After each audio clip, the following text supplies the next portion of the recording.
Jansatta newspaper Hindi dictation गति 100 शब्द प्रति मिनट। Be ready. 3, 2, 1 स्टार्ट। पूरी दुनिया में कोविड-19 यानी कोरोना विषाणु के प्रकोप ने सामाजिक, आर्थिक, राजनीतिक, धार्मिक और वित्त संरचनाओं को विचलित कर दिया है।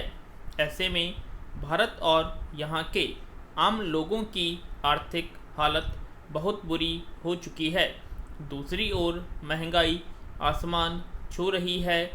गरीब वर्ग और एक निश्चित वेतन पाने वाला व्यक्ति जो पहले ही महामारी के कारण अन्य समस्याओं से जूझ रहा था, तो अब महंगाई के चलते मार खा रहा है।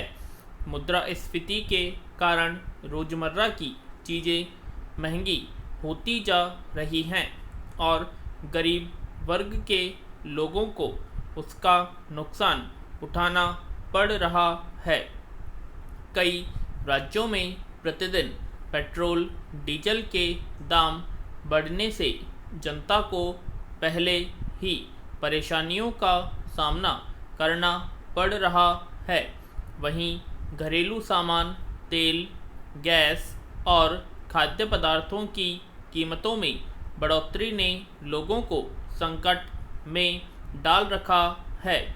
महामारी के कारण देश की आधी जनसंख्या बेरोजगार बैठी है और लोग 2 वक्त की रोटी पाने के लिए संघर्ष कर रहे हैं और ऐसे में महंगाई का इस तरह बढ़ना उनकी मुश्किलों को और बढ़ा रहा है।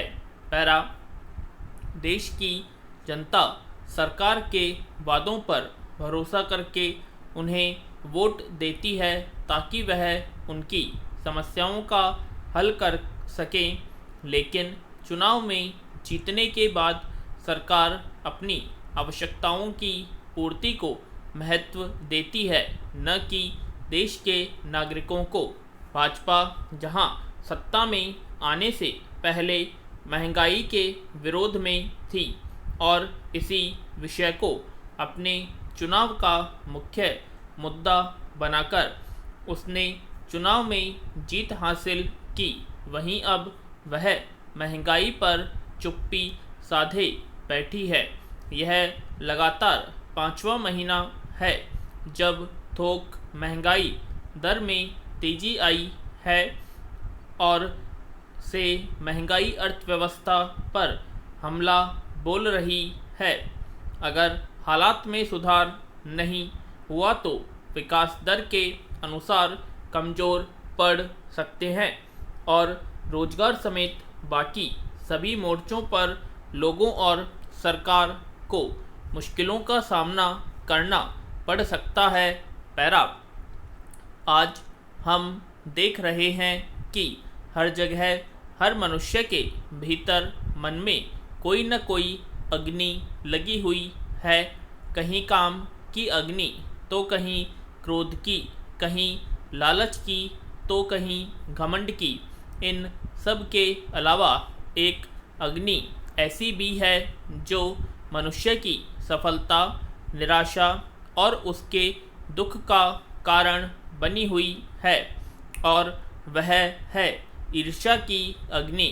यह अग्नि बहुत ही खतरनाक है। इस अग्नि में हमारे सपने पूरे होने से पहले ही जलकर राख हो जाते हैं। हमारा लक्ष्य सिर्फ हमारे ख्यालों तक ही रह जाता है। मंजिल बिल्कुल आईने के प्रतिबिंब की तरह हो जाती है, जिसे हम देख तो सकते हैं लेकिन पा नहीं सकते। पैरा सामान्य तौर पर किसी व्यक्ति को ईर्ष्या अपनी करीबी लोगों से ही होती है, जैसे पड़ोसियों, मित्र, संबंधियों, रिश्तेदारों में से एक विद्यार्थी को दूसरे विद्यार्थी से, सहकर्मी से, परिजनों से ईर्ष्या हो सकती है। जब एक व्यक्ति दूसरे व्यक्ति से स्वयं को किसी क्षेत्र, पद या सुविधा आदि में कम आंकता है, तब ईर्ष्या अपना प्रभाव दिखाना शुरू करती है। आखिर यह ईर्ष्या अपना प्रभाव दिखाती कैसे है? ईर्ष्या मनुष्य आत्मा के अंतर्मन में असीम शक्तियों को धीरे धीरे जलाकर भस्म कर देती है, जिससे अंतर्मन पूरी तरह से खोखला और शक्तिहीन हो जाता है। इसके बाद हम अपने को इतना कमज़ोर अनुभव करने लगते हैं कि हमारी सफलता के मार्ग में आने वाली बाधाओं का भी हम सामना नहीं कर पाते हैं और अंत में निराशा और असफलता ही हमारे हाथ आती है। पैरा कोरोना वैश्विक महामारी के कारण देश भर के शैक्षणिक संस्थान फिलहाल बंद हैं, लेकिन सभी शैक्षणिक संस्थाओं ने वैकल्पिक तौर पर ऑनलाइन कक्षा का आयोजन करना शुरू कर दिया है। इसके कुछ फ़ायदे और ज़्यादा नुकसान दोनों पहलू निकलकर सामने आ रहा है। किसी भी कक्षा का सत्र पीछे न हो और नियमित समय पर छात्र छात्राएं सत्र पूरा करके आगे के सत्र में प्रवेश पा सकें। यह कमोवेश ऑनलाइन कक्षा से संभव हो पाया है, लेकिन सच यह है कि इस दौरान देश भर के आम लोगों की आर्थिक स्थिति कमज़ोर हुई है।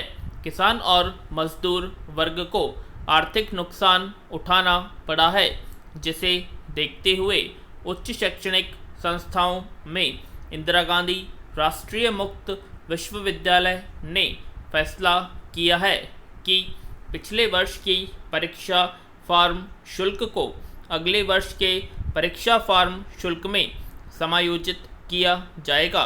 इससे इग्नू की पढ़ाई करने वाले छात्र छात्राओं को कुछ आर्थिक राहत जरूर मिली है। यह सराहनीय फैसला है। पैरा जबकि अन्य राज्यों के सरस्वती और निजी शिक्षण संस्थानों को भी ऐसी आर्थिक राहत देने पर विचार करना चाहिए। कोरोना महामारी के दौर में स्कूल, कॉलेज और विश्वविद्यालय ऑनलाइन कक्षाओं का संचालन कर रहे हैं।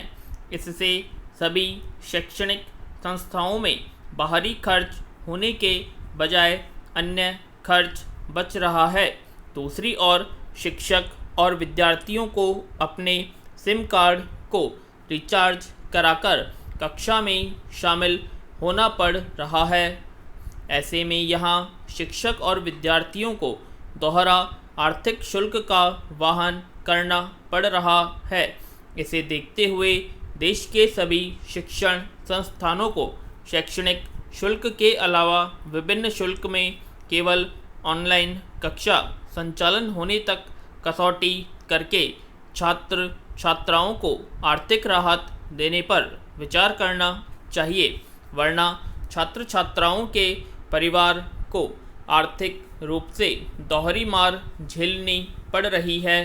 पैरा स्वास्थ्य विशेषज्ञों के अनुसार हमारे देश में बच्चे तेजी से चिड़चिड़े हो रहे हैं।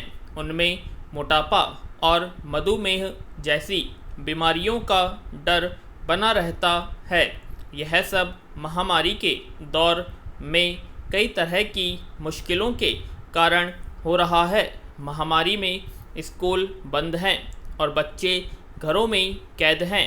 वे स्कूल जाने के लिए बहुत उत्सुक हैं, क्योंकि घर पर उनकी गतिविधियां कुछ कम हो गई हैं। स्कूलों में वे अपने कार्यक्रम के अनुसार हर समय व्यस्त रहते हैं।